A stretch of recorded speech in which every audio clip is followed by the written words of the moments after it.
What if I told you there's an ancient philosophy, born centuries before clickbait titles even existed, that holds a powerful, and perhaps shocking, secret to happiness? A philosophy that was buzzing around during the time of Jesus, offering a radically different path to a good life. Forget everything you think you know about living it up.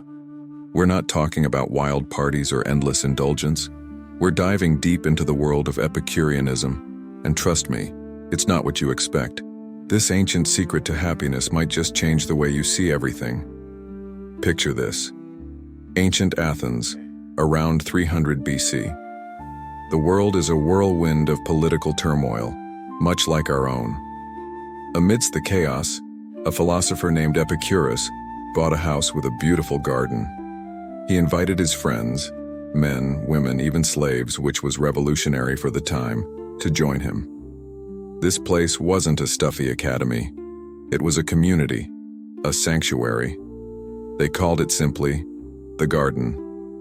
And it was here that one of history's most misunderstood philosophies of happiness was born. So, what was Epicurus teaching in this garden? He proposed a simple, yet profound goal for life: to attain a state of tranquility, free from fear and pain. He called this state ataraxia. Sounds peaceful, right? But here's the first big misconception. When we hear the word Epicurean today, we think of luxury, gourmet food, and decadent living. A modern Epicurean is someone who loves fine dining and expensive wines. But that couldn't be further from the truth of what Epicurus actually taught. For Epicurus, the greatest pleasures were not the most intense, but the most simple. He believed that the frantic chase for wealth, fame, and luxury often brings more anxiety than happiness. Think about it. The stress of climbing the corporate ladder, the constant need for more followers, the pressure to own the latest gadget. Does that sound like a recipe for peace? Epicurus would say absolutely not. He argued that these are unnecessary desires that enslave us. Instead, he focused on what he called natural and necessary desires. What are those?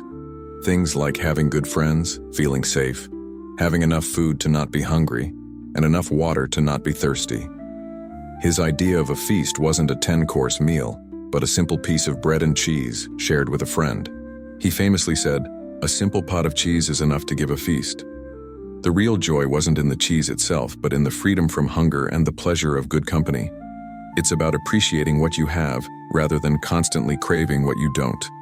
This brings us to his core idea. The absence of pain is the highest form of pleasure. Let that sink in. The highest pleasure isn't a thrilling high, but a peaceful calm.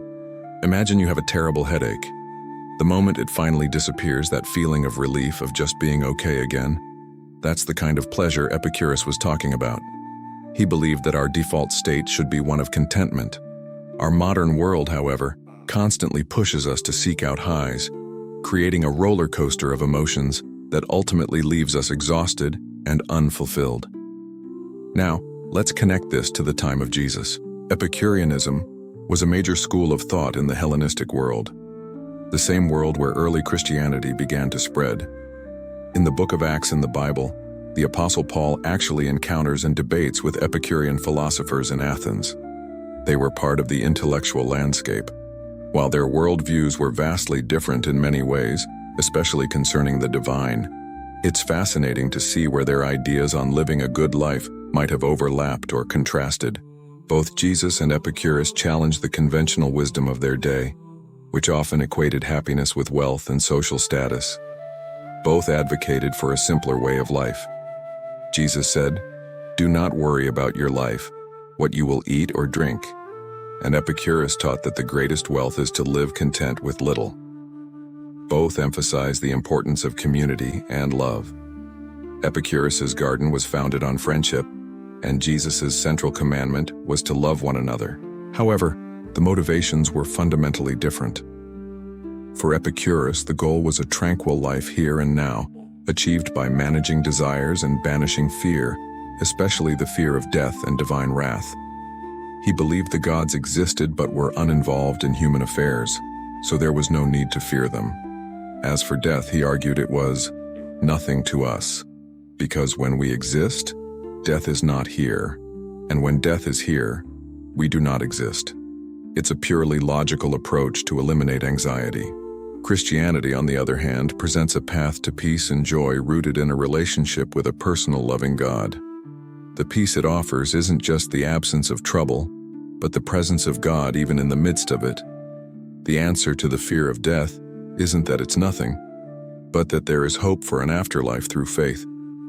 So while an Epicurean might find peace by detaching from worldly anxieties, a Christian might find peace by entrusting those same anxieties to God. So what can we, in our hyper-connected, constantly striving 21st century world, learn from Epicurus? The lesson is incredibly relevant. First, audit your desires. Ask yourself, is this thing I'm chasing truly going to bring me lasting peace? Or is it just a fleeting pleasure that will leave me wanting more? Is the stress of getting it worth the supposed reward? Maybe that promotion, that bigger house, or that luxury car comes with a hidden cost of anxiety and lost time. Second, cultivate friendship. Epicurus believed friendship was one of the most important ingredients for a happy life. Not online followers, but real, meaningful connections. People you can share a simple meal with, have an honest conversation with, and rely on when things get tough. He said, "Of all the things which wisdom provides to make life entirely happy, much the greatest is the possession of friendship." In our often isolated world, this is more important than ever.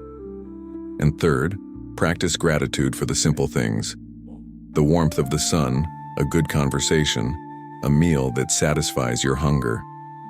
By focusing on the absence of pain and the presence of simple comforts, we can recalibrate our definition of happiness. We can escape the hedonic treadmill where we constantly need more and more stimulation just to feel okay. True contentment is found not in adding more but in appreciating what's already there. The ancient secret of Epicurus isn't about indulging every whim. It's a thoughtful, deliberate, and surprisingly minimalist approach to life. It's about finding joy in simplicity, peace in friendship, and freedom from the anxieties that our modern world constantly creates. It's a philosophy that challenges us to step back, take a breath, and ask what truly matters for a happy, tranquil life. And that's a question worth asking, no matter what century you live in. Thank you so much for joining me on this journey back in time. If you found this perspective on happiness interesting, please hit that like button and subscribe for more deep dives into the ideas that have shaped our world. I'd love to hear your thoughts in the comments below. What's one simple pleasure you're grateful for today? See you in the next video.